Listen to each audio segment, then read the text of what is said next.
النهاردة هنعمل الكرواسون والباتيه المورق الخطير بتاع الأفران بطريقة سهلة وبسيطة جدا، بطريقة توريق بسيطة مش هتاخد مننا زبدة كتير، بس هيطلع خطير. يلا بينا نشوف هنعمله ازاي. وقبل ما أبدأ أتمنى تعملوا لي اشتراك في القناة ولايك وشير لو عجبكم الفيديو. يلا شوفوا معايا الفيديو للآخر. انا اول حاجة طبعا بحب اخمر الخميرة الاول واتأكد ان هي شغالة معايا. احط عليها معلقتين كبار سكر ونص كوباية مية او ربع كوباية مية واسيبها لما تشتغل. المقادير هكتبها لكم كلها بالجرامات في صندوق الوصف. هنا عندي الدقيق بتاعي هحط عليه رشة ملح ومعلقة صغيرة بيكنج باودر. هنا عندي بيضة بفصلها، هخلي الصفار لوحده ده لدهن الوش، والبياض هحطه على الدقيق. هنا بقى عندي الخميرة اشتغلت، هحطها على الدقيق وهحط بقى كمية المية بتاعتي وهعجن الدقيق كويس. اما العجينة بتاعتي تلم معايا خالص هحط بقى كمية الزيت في الاخر خالص، واعجن العجينة لما تتشرب الزيت كله وتلم معايا خالص. ساعتها هغطيها واسيبها تخمر. انا هنا حطيت زيت لاني هستعمل الزبدة في التوريق، فما رضيتش احط زبدة، وكده كده هحط زبدة في التوريق فحطينا زيت.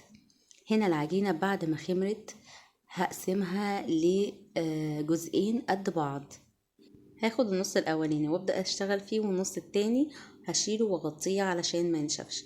هفرد العجينه بسمك يعني معقول معايا كده، ولا سميك قوي ولا رفيع قوي.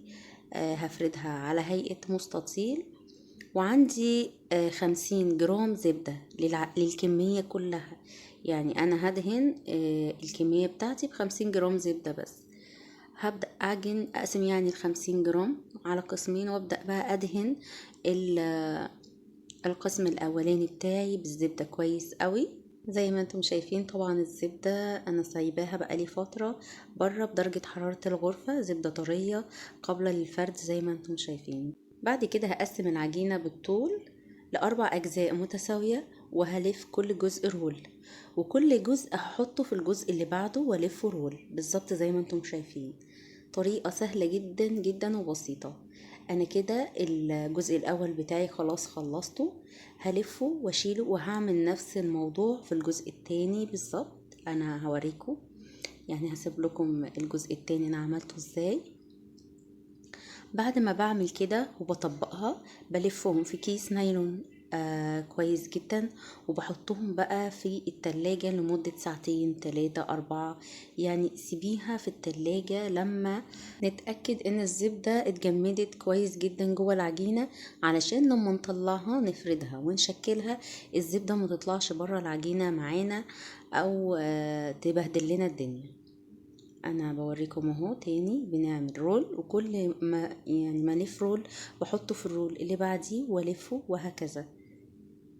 هي دي يا جماعة الطريقة اللي هتخلي الباتيه بتاعي مورق وطعمه خطير. طبعا الزبدة هتبقى في كل الطبقات. هنا بعد ما استريحت معايا، بس انا للأسف ما سبتهاش وقت طويل عشان كنت مستعجلة، بس اهم حاجة انتوا تسيبوها وقت اطول من كده. هنا بقى اتفردت معايا خلاص، هبدأ اقطع العجينة مستطيل. يعني انا فردتها مستطيل وهشيل القطعة دي زيادة، وانا بحاول اساوي العجينة علشان انا دي هعملها الاول. هعمل الكرواسون بتاعي كرواسون بالشوكولاتة، فانا هقطعها بقى زي ما انتم شايفين مثلثات علشان احط بقى الشوكولاتة والفها كرواسون. انا هنا استعملت في الكرواسون بتاعي شوكولاتة سهلة الفرد. ممكن تقدروا تستعملوا مكعبات الشوكولاتة بتاعت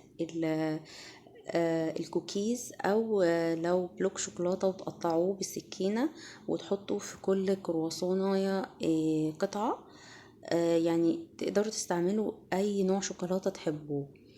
هنا بقى الباتيه انا بدهن، يعني بفرد القطعة كلها عندي مرة واحدة وبدهن الجبنة كده زي ما انتم شايفين، وهلفها رول واقطعها بالسكينة. طبعا انا هنا عاملاه حجم ميني، تقدروا تعملوه الحجم الكبير زي ما تحبوا خالص. انا طبعا اي حاجة بعملها بقطعها وبحطها في صاج مدهون زيت، وبغطيهم بقى واسيبهم لما يتضاعف حجمهم قبل التسوية.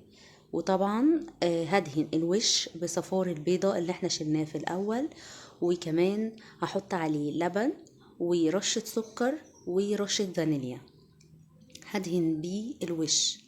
واحطهم طبعا في فرن سخن على درجة حرارة 200، واول طبعا ما يستووا بطلعهم على طول. هنا اهو بدهن الوش زي ما قلت لكم. انا سبتها لما حجمها اتضاعف خالص. هيطلع معاكم بقى يا جماعة مورق وهش وقطني وخطير بجد. اتمنى تجربوا الوصفة دي وتقولولي ايه رأيكم. بالهنا والشفا مقدما للي هيجربها. وان شاء الله ان شاء الله اشوفكم في فيديوهات تانية كتير.